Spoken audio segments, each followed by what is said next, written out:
Nuances culturelles, un podcast de Louvre-Lens-Vallée.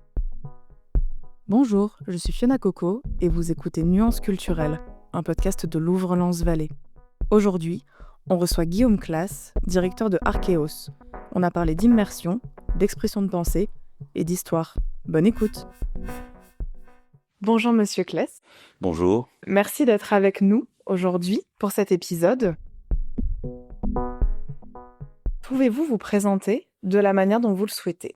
Alors, me présenter. Alors déjà, donc Guillaume Claes, conservateur du musée Archéos. Pour me présenter, moi je suis pas quelqu'un du Nord Pas-de-Calais. Je suis originaire de Normandie, où j'ai grandi dans une famille d'agriculteurs. Voilà.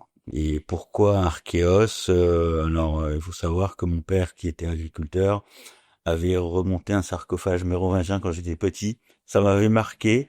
Et du coup, j'ai eu la passion pour l'archéologie des tout petits. Sinon, j'ai suivi une formation d'historien à l'université de Rouen, avec une spécialité en bibliothéconomie et en archéologie médiévale. Donc auparavant, avant d'être directeur conservateur d'Archéos, j'ai dirigé 4 bibliothèques dans différentes régions. D'accord, donc un parcours riche et surtout très dirigé vers l'archéologie dès votre plus jeune âge. Exactement. Alors, j'ai été recruté à Archéos pour une raison bien particulière. C'est pas forcément pour ma passion pour l'archéologie, enfin si en lien, mais c'est plus par le fait que j'ai participé à la création plutôt d'un archéosite en Normandie. Donc ça a joué en la faveur de mon recrutement, je pense, parce que justement Archéos a la particularité d'être un musée avec un parc de reconstitution archéologique. En tant qu'historien de l'art, vous avez forcément un lien avec la notion de créativité. Qu'est-ce que la créativité pour vous ? La créativité, c'est l'expression d'une pensée ou d'une envie, en fait, de tout un chacun. Lorsqu'un artisan va créer, je parle du point de vue archéologique parce qu'on retrouve énormément de céramique. La céramique, l'artisan potier va façonner la céramique en fonction d'une idée précise qu'il a dans sa pensée. Donc c'est l'émergence, c'est la façon d'exprimer une pensée ou une envie. En fait, voilà, moi je pars de ce principe-là. Quelle est la personnalité créative qui vous inspire dans ce cas ? Alors moi j'ai plusieurs choses. Je dirais mon père. Mon père qui était agriculteur, qui était d'une certaine façon quelqu'un qui était très curieux, qui a pratiqué beaucoup d'activités de lui-même en observant. Donc voilà, je pense que ce côté d'observateur me vient de mon père. Et puis l'esprit paysan aussi, entre guillemets. Et puis autre chose, donc si je dois me représenter pour moi un totem, pour moi ce serait l'arbre. Pour moi l'arbre c'est les racines d'une part et quelque chose qui grandit vers le ciel et qui va vers explorer un petit peu l'environnement. Et j'ai grandi à côté d'une forêt, donc pour moi ça a beaucoup d'importance. Alors, vous parlez beaucoup d'Archéos depuis le début de notre conversation, évidemment. Est-ce que vous pouvez décrire justement Archéos avec vos propres mots et votre perception de ce lieu ? Alors Archéos, c'est un lieu assez particulier. C'est un musée archéologique certes, mais comme je le disais au début de l'interview, c'est également un parc archéologique. Donc c'est une seule identité avec 2 pôles particuliers. Il faut savoir que c'est quelque chose qui a émergé dans l'idée d'une personne, Pierre de Molon, mon prédécesseur, dès les années 2000. Donc il avait l'idée de créer un parc archéologique pour justement faire venir les visiteurs au musée archéologique. Donc pour lui, il y avait quelque chose, un dynamisme à créer. Donc il faut savoir que le musée Archéos, c'est 1500 objets archéologiques qui nous font voyager à travers l'histoire, de la préhistoire jusqu'à nos jours, des objets de plusieurs milliers d'années, de 100 000 ans d'histoire, avec une gaillette, notamment une gaillette de charbon qui provient des collections du centre historique Ménil-Loire. Donc ça explique un petit peu l'occupation du territoire à travers les âges. Et donc ces objets sont issus de collections anciennes du musée de la Chartreuse. Donc dès le 19e siècle, il y avait des collections archéologiques issues de l'abbé Carlier de Bavay et également des découvertes plus récentes. Voilà, donc on a notamment le dépôt de Saint-Ledoble qui regroupe des monnaies gauloises et des éléments de parure. En parlant du centre historique Ménil-Loire, en parlant des gaillettes, comment Archéos contribue à l'attractivité du territoire ? Archéos contribue à l'attractivité du territoire, donc non seulement par les collections que l'on présente au niveau du musée, mais également par un riche programme d'animation qui permet justement aux visiteurs de revenir chaque année au musée et de s'y plaire et de découvrir de nouvelles choses. Donc il faut savoir on organise des expositions temporaires. Donc une grande exposition, ce qu'on appelle la grande exposition temporaire, du mois de décembre jusqu'au mois de juillet de l'année suivante, et également 2 autres expositions, une un peu plus allégée entre juillet et octobre, et également une micro-exposition dont la thématique est en lien avec la grande exposition. Et nous avons aussi une programmation d'événements, donc à l'ouverture du parc archéologique. Le parc archéologique est ouvert en haute saison du mois d'avril jusqu'à fin octobre, et donc on organise des festivités, donc l'inauguration du parc. On a également tout l'été des artisans qui nous montrent un petit peu le savoir-faire d'antan, à l'époque médiévale, donc le parc est orienté sur la période médiévale, et également une fête de clôture de la saison qu'on appelle les médiévales fantastiques, où là on se permet des digressions ou même des passerelles avec la littérature fantastique, etc. Vous me parliez tout à l'heure, avant d'enregistrer ce podcast, des animations dans votre parc. Est-ce que vous pouvez en dire un petit peu plus là-dessus? Alors les animations dans le parc sont pour la plupart orientées sur la période médiévale. Donc comme je le disais, le parc a pour thématique l'an 1000. Le parc reconstitue ce que pouvait être la ville de Douai aux alentours de l'an 1000. Donc ce qui représente un portus carolingien. Donc c'est un comptoir artisanal et commercial de cette époque-là. Et nous avons également reconstitué la mode castrale du comte de Flandre. Donc c'est le même site, exactement le même site, mais un siècle après. Donc, il faut savoir que le comte de Flandre a envahi la région du Douaisis, a occupé la ville de Douai au cours du premier tiers du Xe siècle, et pour asseoir son pouvoir, il a rasé une partie de la ville pour construire la mode castrale. Donc, on a reconstitué toutes ces maisons en bois, en torchis, en chaume, et on fait appel également à des troupes de reconstitution, donc des personnes qui sont costumées comme à l'époque pour animer le parc archéologique, et notamment les compagnons d'Archéos, qui sont affiliés aux Amis d'Archéos, qui est une association dont le but est de promouvoir les actions et les activités du musée. Vous avez un peu anticipé ma question suivante, parce qu'elle portait sur les reconstitutions lors des expositions temporaires, mais j'ai l'impression que ça n'est pas uniquement pendant les expositions temporaires. Comment choisissez-vous les thématiques et est-ce que vous utilisez des outils de médiation? Si oui, lesquels? Alors, les thématiques, en fait, on a un programme pluriannuel des thématiques pour les expositions. On nous demande de réfléchir sur 5 ans sur les cycles des expositions. Alors, jusqu'à présent, on avait un cycle chronologique, c'est-à-dire qu'on passait de la préhistoire à l'Antiquité, de l'Antiquité au Moyen-Âge, du Moyen-Âge, on rebasculait. Bon, voilà, il y avait un cycle au niveau des périodes. Là, nous sommes partis plutôt sur des thématiques bien précises, en transversalité avec le planétarium que nous avons également sur le même territoire et qui dépend de Douaisis-Aglo, comme le musée Archéos. D'ailleurs, j'ai oublié de le préciser. Donc, le musée Archéos dépend d'une collectivité. Donc, on a réfléchi à des thématiques transversales sur des thèmes tout simples, en fait, comme l'eau, par exemple. Donc on aura une exposition sur l'eau, l'énergie, l'eau comme ressource alimentaire, etc., etc. Et donc le planétarium va développer également une exposition sur l'eau dans l'espace, par exemple. Voilà. Et également, on peut être sollicité par des partenaires extérieurs pour développer des thématiques au niveau des expositions. Donc vous travaillez beaucoup en collaboration avec les structures du territoire de Douaisis-Aglo uniquement? Pas seulement. Donc on travaille étroitement avec la DRAC. On travaille également avec des chercheurs de l'INRAP, enfin des chercheurs qui sont en lien avec l'archéologie. On a des projets comme ça qui vont émerger, notamment avec un chercheur de la DRAC sur une exposition sur les déchets. Donc il faut savoir, quand on fouille, on dit souvent on fouille des déchets de l'histoire, mais en fait voilà, c'est vrai que ce que l'on retrouve, ce sont des objets cassés, etc., qui ont été jetés. Donc ce sont un petit peu les déchets qui nous parviennent jusqu'à présent. Donc on va faire une exposition là-dessus. Et ça a donné l'objet d'une exposition transversale avec le planétarium sur les déchets dans l'espace. Archéos dépend, comme vous le disiez, de Douaisis-Aglo. Vous collaborez beaucoup avec d'autres structures. Quels sont les défis que vous rencontrez au quotidien dans ce contexte-là et comment les surmontez-vous? Alors les défis, ce sont les défis qu'on retrouve dans toutes les collectivités. Donc on a un budget à respecter, un budget contraint. Et on se doit de respecter ce budget. C'est un défi qui est intéressant à relever parce que c'est de l'argent public. Donc il faut pas en faire n'importe quoi. Donc on doit respecter les budgets que l'on nous attribue et qui sont débattus et arbitrés.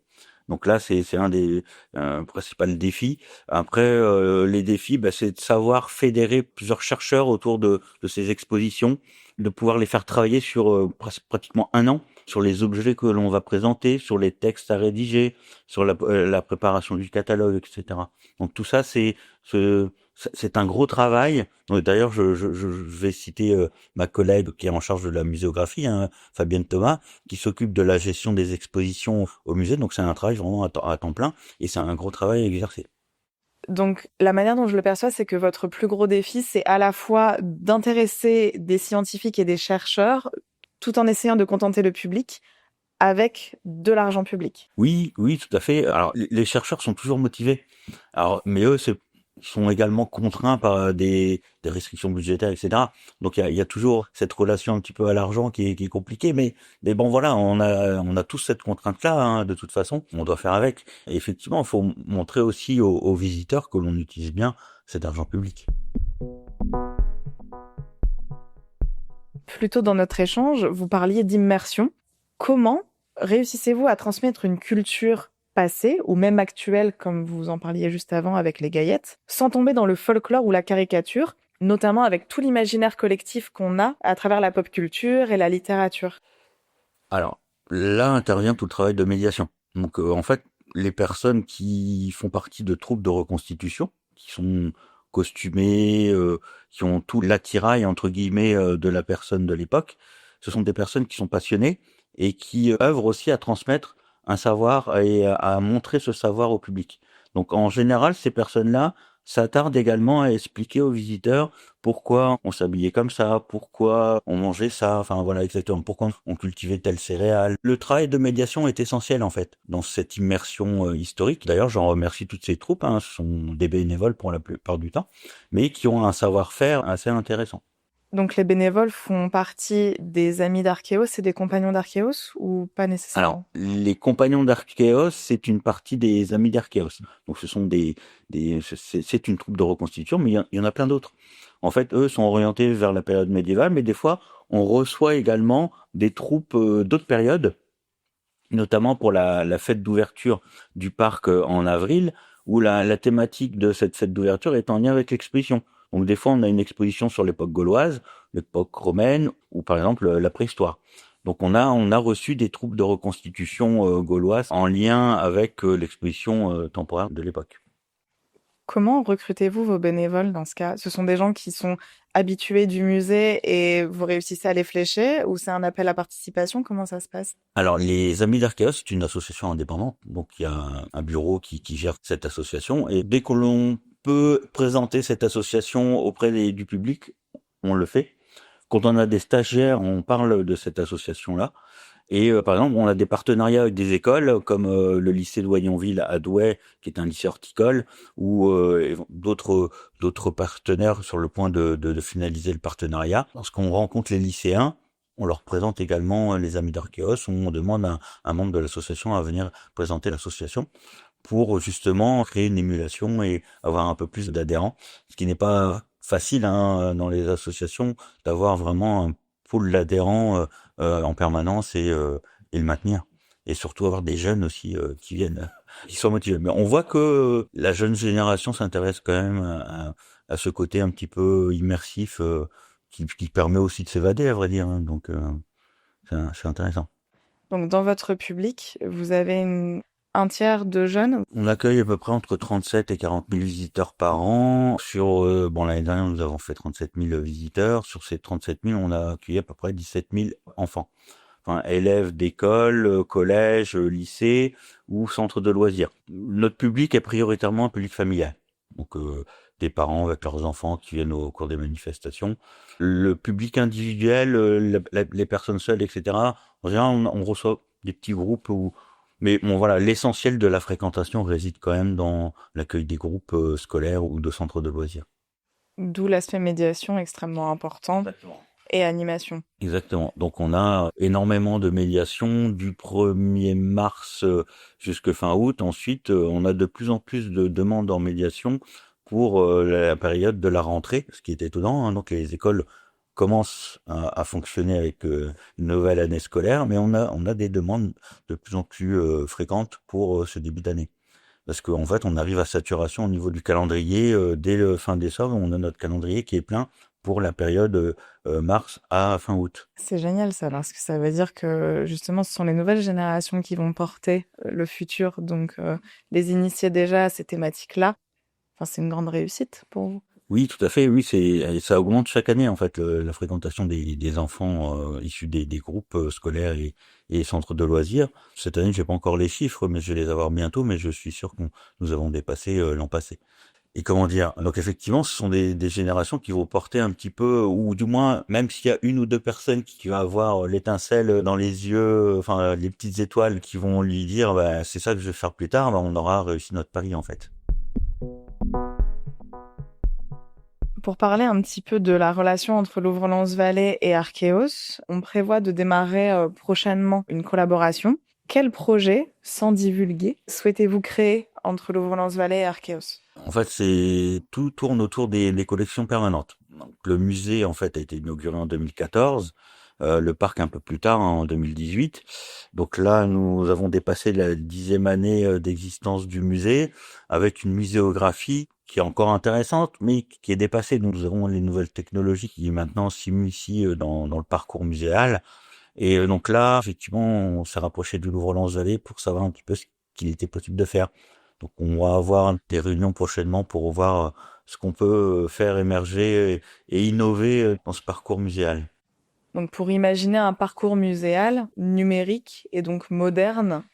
Je suis ouvert à tout, à vrai dire, parce qu'on parle du numérique, certes, mais je pense qu'il faut pas axer uniquement sur cet aspect-là. Donc il y a plein de choses. Il y a les sens qu'il faut essayer de mettre en avant aussi. Parce qu'on parle de l'odorat, du son. Enfin voilà, on parle de côté immersif aussi. Donc on a le parc on est en immersion au Moyen Âge, et ce serait bien qu'on soit aussi en immersion à travers les différents âges présentés dans le musée. Donc voilà, il y a peut-être des choses à inventer pour voyager à travers le temps. Oui, avoir l'impression d'être dans une autre époque. Ouais, c'est ça, en fonction du lieu où on est dans le musée. C'est génial. J'ai hâte de voir cette collaboration et ce projet prendre vie. C'est une idée, mais voir ce qui va en sortir, quoi. Il va toujours en sortir quelque chose de bien. Absolument. Finalement, si vous étiez un type d'art, lequel seriez-vous? Alors moi, j'aime bien la céramique. Voilà. En fait, c'est lorsque je faisais partie d'une troupe de reconstitution en Normandie, hein, donc j'ai participé à la création d'un parc archéologique. Bah, j'étais le potier en fait qui faisait de la poterie. Donc j'aimais bien avoir la main dans la terre et travailler la céramique. Voilà. Donc si je devais être un art ou un artisanat, ce serait la poterie. Eh bien, merci beaucoup pour cet échange. Merci également. Merci pour votre écoute. Cet épisode est rendu possible grâce à Studio Flamboyance. À l'écriture, Charlotte Sautière et Fiona Coco. À la musique, Thierry Mbaye. À la technique, Marion Lefebvre. Merci à toute l'équipe de Louvre-Lens-Vallée, Margherita Balzerani, Olivier Secotti, Vincent Gariazzo, Thierry Mbaye, Sarah Bellil, Charlotte Sautière, Marion Lefebvre, Scott Froidevaux, Léo Sprimont, Pauline Montuy et Fiona Coco. Merci à nos membres fondateurs, la communauté d'agglomération Lens-les-Vins, la région Hauts-de-France, l'Université d'Artois, la Chambre de commerce et d'industrie de la région Hauts-de-France, la Chambre des métiers et de l'artisanat des Hauts-de-France et le musée du Louvre-Lens.